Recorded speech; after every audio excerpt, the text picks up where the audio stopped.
Hey Bookie, welcome back to my channel. Today I'm going to be showing you guys how I get this gorgeous cut crease look. As you can see, I'm absolutely in love with this look.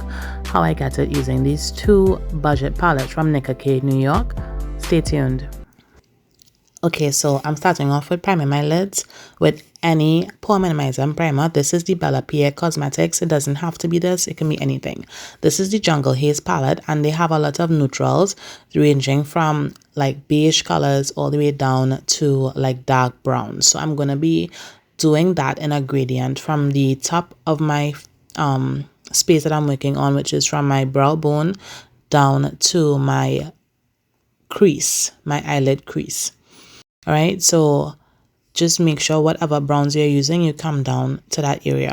Now I'm going in with my concealer, and I'm using it on the concealer brush a little at a time to create a clean cut crease. If you can get one fluid stroke, that would be perfect. But in reality, you're probably going to have to use a lot of small strokes to try to get that one clean line. So this is the time that you should really spend the most time on, because honestly, if you don't get this correctly, then you're going to just mess up the whole look and it will all be for naught. And I'm speaking from experience. So this is also considered like a half cut crease because I'm not going all the way to the other side of my lid. I'm just stopping midway. And for that reason, I'm going to be using a transition shade. So as you can see, I have excess concealer on my brush, and I'm just going under my eyes to conceal my under eye one time since I'm already there. Now, while I'm allowing the concealer to dry down, I'm doing my brows. This is the e.l.f.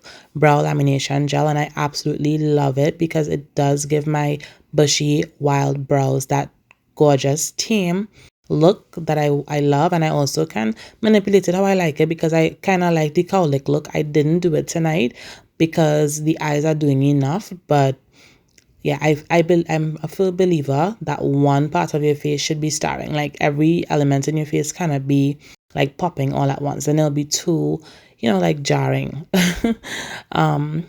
Yeah, so now I'm going in with the Mojito Lime palette, or the Lime Mojito palette from Nicka, and I'm taking that green and just injecting that. And the type of brush that you use here is really important because the way that the brush picks up pigment and deposits it onto your lid, it really makes a difference. So you don't want to do any swiping actions. It's important that you pat the product directly into the lid. Now I'm going in at the end of the half cut crease, and I'm using that green, a dark green, as a transition shade. And again, as you can see, I did not blend out these colors. These colors are not to be blended out. They are simply to be injected. It's a pop of color. A cut crease really is for a very dramatic, sharp eye look. All right, so because these colors are budget friendly, they have a lot of fallout. So I'm using a fluffy concealer brush, and I'm just going over the area very lightly. I don't want to lift the pigment off. I just want to get any fallout that may have happened around my eyes. As for my skin, that is not yet covered with concealer or foundation, I'm not worried too much about that. I'm just really trying to clean up any area that has already been concealed because I don't want that over my skin when I'm about to set. All right, so that's really it for the eyes, and now we're going to move on to the next step. So I always loved a blue liner for my waterline. This is the first time using this particular shade, and it looks so stunning with this eyeshadow combo. I don't like to pull down my eyes when I'm doing my waterline. I feel like that could potentially ruin your skin. So don't do that. Just open your eyes as wide as you can. Now I'm doing some liquid liner in black, and I don't have any colors, but I have to experiment with some different colors at some point because, I mean, what is life?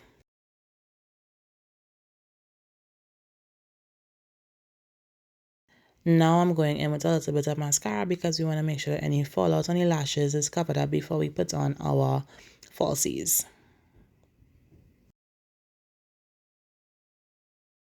So I normally would do lash clusters for myself. This is like the first, or actually the second time ever using like a falsie strip, and honestly I followed the hacks online, which is like basically to use a mirror and to look down and to apply it as close to your lash line as possible doing that.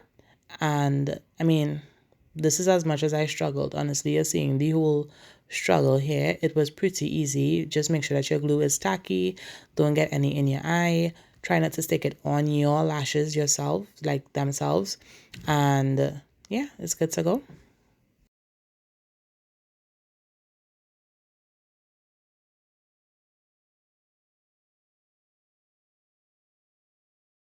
Alright, so now we're going in with some foundation, and this is my current obsession. It's the L'Oreal True Match in the shade Cool 9. And I'm just using my hands because I don't want anyone to think that you have to have a lot of brushes and a lot of equipment to do certain things. And sometimes using your hands can be the best way of applying pigment because you get to warm it up.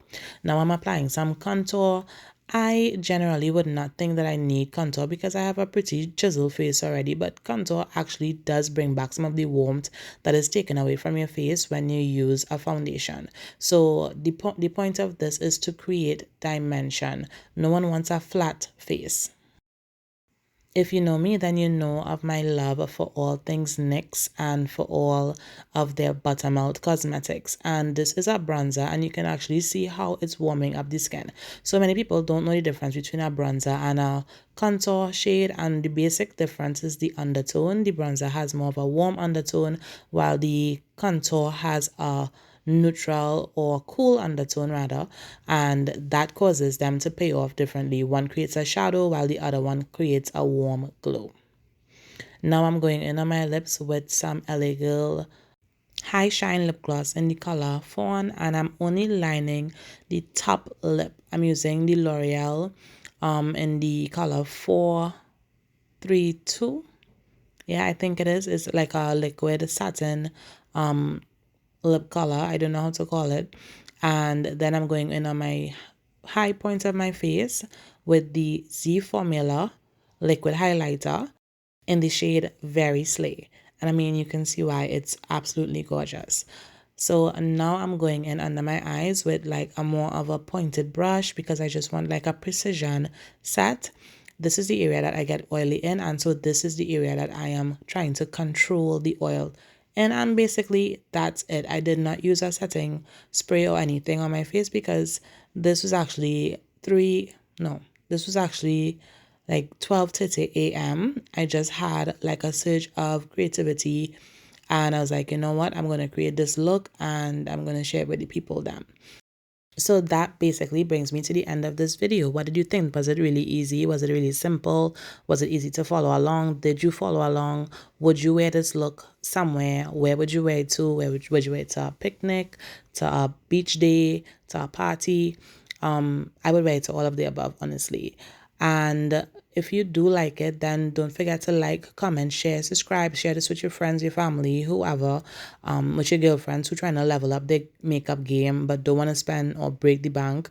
And leave me a comment below. Let me know what you think of it and what you want to see next. All right. Love you. See you in the next one. Bye.